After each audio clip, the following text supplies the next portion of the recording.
तीसरे दिन जब वह सिंहासन पर बैठने को हुआ तो चंद्रकला नाम की तीसरी पुतली ने उसे रोककर कहा, हे राजन, यह क्या करते हो? पहले विक्रमादित्य जैसे काम करो, तब सिंहासन पर बैठना। राजा ने पूछा, विक्रमादित्य ने कैसे काम किए थे? पुतली बोली, लो सुनो। तीसरी पुतली चंद्रकला ने जो कथा सुनाई वह इस प्रकार है। एक बार पुरुषार्थ और भाग्य आपस में उलझ गए कि संसार में सबसे बड़ा कौन है। पुरुषार्थ कहता, बिना मेहनत के कुछ नहीं मिलता, जबकि भाग्य बोलता, सब कुछ तो पहले से तय है, कर्म व्यर्थ है। यह तर्क इतना बढ़ा कि दोनों को निर्णय के लिए इंद्रलोक पहुंचना पड़ा। देवेंद्र खुद भी दुविधा में पड़ गए। यदि पुरुषार्थ को श्रेष्ठ मानते तो वे भाग्य से सब कुछ पाने वालों को कैसे समझाते, और यदि भाग्य को बड़ा कहते तो वे उन महान व्यक्तियों का क्या उत्तर देते जिन्होंने कठिन परिश्रम से सब पाया। इंद्र ने कहा, इसका उत्तर केवल एक व्यक्ति दे सकता है, राजा विक्रमादित्य। पुरुषार्थ और भाग्य मानव का रूप धरकर उज्जैन पहुंचे और विक्रमादित्य के समक्ष अपने विवाद को रखा। राजा ने गहराई से सुना और निर्णय के लिए 6 महीने का समय मांगा। समाधान ढूंढने के लिए विक्रमादित्य ने राजा का वेश त्यागा और सामान्य जन के बीच घूमने लगे। घूमते घूमते दूसरे राज्यों में भी गए, पर कोई संतोषजनक उत्तर नहीं मिला। आखिरकार वे एक व्यापारी के यहां नौकर बन गए, यह वादा करके कि वे वह काम कर सकते हैं जो और कोई नहीं कर सकता। व्यापारी ने उन्हें एक समुद्री यात्रा पर साथ ले लिया। समुद्र में जब तेज तूफान आया, जहाज एक टापू के पास जाकर रुका। लंगर फंस गया था और कोई उसे निकाल नहीं पाया। तभी व्यापारी को विक्रम का दावा याद आया। विक्रमादित्य ने प्रयास किया और लंगर उठाकर जहाज को आगे बढ़ा दिया, लेकिन वे स्वयं टापू पर छूट गए।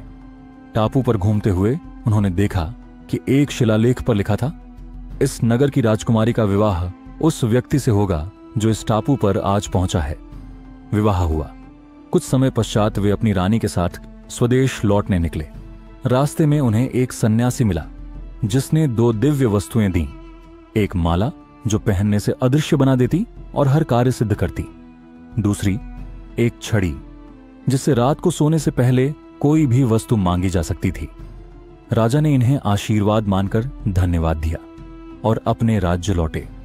वहां एक उद्यान में विश्राम करते हुए उन्होंने ब्राह्मण और भाट से भेंट की। दोनों वर्षों से राजाश्रय की प्रतीक्षा कर रहे थे। विक्रम ने माला भाट को और छड़ी ब्राह्मण को दे दी। उनके चेहरे पर कोई पछतावा नहीं था, केवल संतोष। 6 महीने पूरे होने पर पुरुषार्थ और भाग्य दोबारा आए। राजा ने कहा, भाग्य ने मुझे माला और छड़ी दी, पर मैंने पुरुषार्थ से उन्हें पाने योग्य बनाया, इसलिए तुम दोनों एक दूसरे के पूरक हो। दोनों संतुष्ट हो गए और चले गए। चौथे दिन जैसे ही राजा सिंहासन पर चढ़ने को उद्यत हुए, पुतली काम कंदला बोल पड़ी, रुकिए राजन, आप इस सिंहासन पर कैसे बैठ सकते हैं? यह सिंहासन दानवीर राजा विक्रमादित्य का है। क्या आप में है उनकी तरह विशेष गुण और त्याग की भावना? राजा ने कहा, हे सुंदरी, तुम भी विक्रमादित्य की ऐसी कथा सुनाओ जिससे उनकी विलक्षणता का पता चले। पुतली बोली, सुनो राजन, एक दिन दरबार में एक रहस्यमय ब्राह्मण राजा से मिलने आया। उसने कहा, मैं कोई दान मांगने नहीं बल्कि एक रहस्य बताने आया हूं। उसने बताया कि मानसरोवर झील में हर दिन सूर्योदय के समय एक खंभा प्रकट होता है जो सूर्य की गर्मी के साथ ऊपर उठता है और सूर्यास्त पर लुप्त हो जाता है। राजा विक्रम ने जिज्ञासावश पूछा, इससे क्या सिद्ध होता है? ब्राह्मण ने खुलासा किया, देवताओं के राजा इंद्र ने मुझे भेजा है। सूर्य को घमंड है कि उनकी तपिश कोई सहन नहीं कर सकता सिवाय समुद्र के। इंद्र कहते हैं कि यदि कोई मानव सूर्य के समीप जाकर भी उनका अपमान न करे तो वही सबसे योग्य है, और वह मानव आप हैं। राजा विक्रम ने तुरंत इस चुनौती को स्वीकार किया।